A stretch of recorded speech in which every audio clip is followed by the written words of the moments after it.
छुपे हुए देवता, हिडन गॉड्स। क्या आपने कभी हिंदू मिथोलॉजी के बारे में सुना है, जहां पर कुछ कहानियां छुपी हुई हैं? ये कहानियां सदियों से हमारे बीच हैं, लेकिन समय की धूल ने इन्हें ढक दिया है। गणेश जी और लक्ष्मी जी जैसे देवी देवताओं से परे एक ऐसी दुनिया है जो रहस्य से भरी हुई है। ये वो दुनिया है जहां पर हर मूर्ति, हर मंदिर और हर कथा में एक गहरा रहस्य छुपा हुआ है।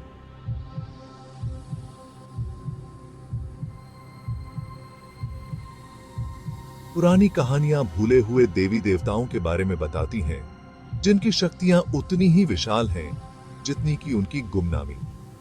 ये कहानियां हमें एक ऐसे समय में ले जाती हैं जब देवता और मनुष्य एक साथ रहते थे। ये वो देवी देवता हैं जिन्हें किनारे कर दिया गया है।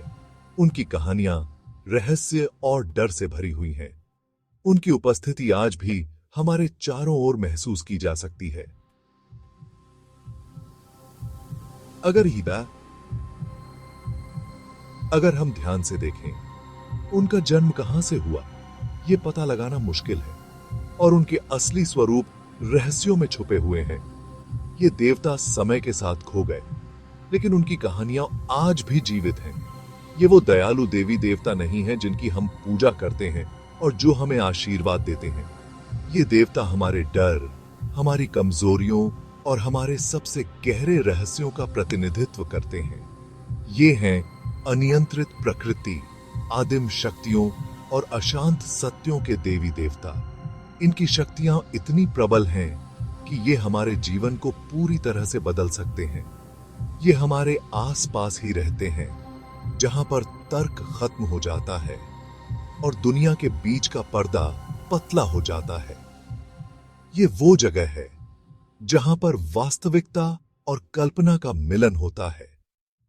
उनकी कहानियां डरपोक लोगों के लिए नहीं हैं, क्योंकि ये कहानियां हमारे मन के अंधेरे कोनों और उन अनदेखी ताकतों के बारे में बताती हैं जो हमारी किस्मत का फैसला करती हैं। ये कहानियां हमें हमारे सबसे गहरे डर और हमारी सबसे बड़ी आशाओं का सामना कराती हैं। लेकिन जो लोग इनके बारे में जानना चाहते हैं, पुरानी किताबों में ढूंढना चाहते हैं और रहस्यों को सुलझाना चाहते हैं, उनके लिए ये देवी देवता हिंदू धर्म का एक अलग ही रूप दिखाते हैं। ये वो रूप है जो हमें हमारी जड़ों से जोड़ता है और हमें हमारी संस्कृति की गहराइयों में ले जाता है। ये एक ऐसी जगह है जहां अच्छाई और बुराई हमेशा साफ नहीं होती, जहां अराजकता और व्यवस्था हमेशा साथ साथ रहते हैं, और जहां दिव्यता खुद को अनोखे और अक्सर अशांत तरीकों से प्रकट करती है। यहां पर हर चीज का एक अर्थ है, और हर अर्थ के पीछे एक कहानी है। हमारे साथ इस रहस्यमय दुनिया में चलें, भूले हुए देवताओं की कहानियों को जानें और उनकी अमर शक्ति के रहस्यों को उजागर करें। ये यात्रा आपको एक ऐसे संसार में ले जाएगी जहां पर हर कदम पर एक नया रहस्य आपका इंतजार कर रहा है।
मंदिरों के अंधेरे कोनों में और प्राचीन खंडहरों की छाया में छिपे हुए हमें क्षेत्रपाल मिलते हैं।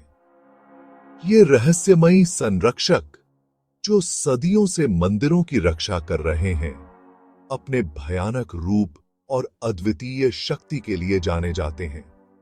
ये भयानक रक्षक, जिन्हें अक्सर भयानक चेहरों और हथियारों के साथ दिखाया जाता है, पवित्र स्थानों को बुरी ताकतों से बचाते हैं।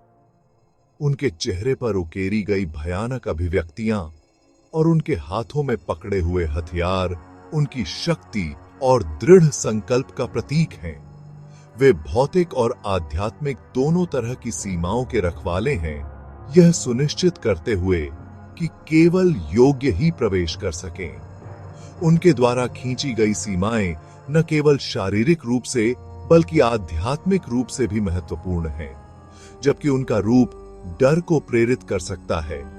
क्षेत्रपाल स्वाभाविक रूप से बुरे नहीं हैं।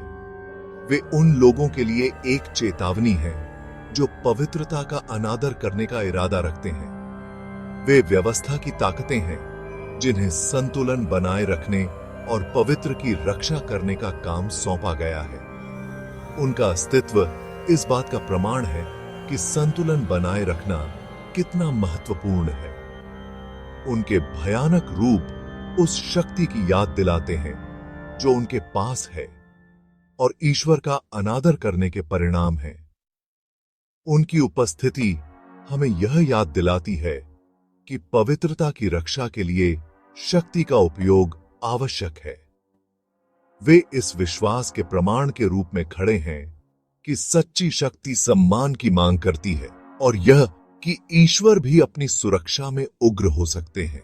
उनके माध्यम से हम यह समझ सकते हैं कि पवित्रता की रक्षा के लिए कभी-कभी कठोरता आवश्यक होती है। धरती की सतह के नीचे पानी की गहराई और गुप्त जगहों में नाग रहते हैं। ये सर्प प्राणी, जिन्हें अक्सर मानव सर्प के रूप में दर्शाया जाता है, पानी, उर्वरता और पाताल लोक से जुड़े हैं। वे छिपे हुए खजानों के रक्षक हैं और उनके पास प्राचीन ज्ञान है, लेकिन वे अपने जहरीले डंक और प्रतिशोधी स्वभाव के लिए भी जाने जाते हैं। नाग प्रकृति की कच्ची, अदम्य शक्ति का प्रतिनिधित्व करते हैं, इसके जीवनदायी और विनाशकारी दोनों पहलुओं का। वे एक याद दिलाते हैं कि प्रकृति एक ऐसी शक्ति है जिसका सम्मान किया जाना चाहिए, नियंत्रित नहीं। उनकी पूजा, जो अक्सर गोपनीयता में डूबी रहती है, इन शक्तिशाली प्राणियों को खुश करने और उनसे जुड़ने की मानवीय इच्छा को बयान करती है। श्मशान भूमि की खामोशी में, जहां जीवन और मृत्यु के बीच का पर्दा सबसे पतला होता है, हमारा सामना श्मशान काली के रहस्यमय व्यक्तित्व से होता है। हड्डियों और खोपड़ियों की माला से सजी उनकी काली त्वचा शून्यता का प्रतीक है। वह भयानक और मुक्तिदायक दोनों है। वह मृत्यु और परिवर्तन की अवतार हैं, जो जीवन, मृत्यु और पुनर्जन्म के चक्र की अध्यक्षता करती हैं। श्मशान काली सुंदरता और भय के बारे में हमारी धारणाओं को चुनौती देती है।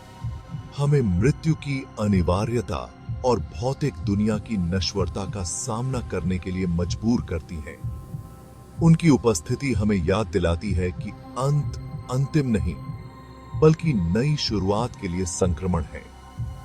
वह परिवर्तन का अंतिम प्रतीक है, जो हमें याद दिलाती है कि मृत्यु के सामने भी हमेशा नवीनीकरण की संभावना होती है।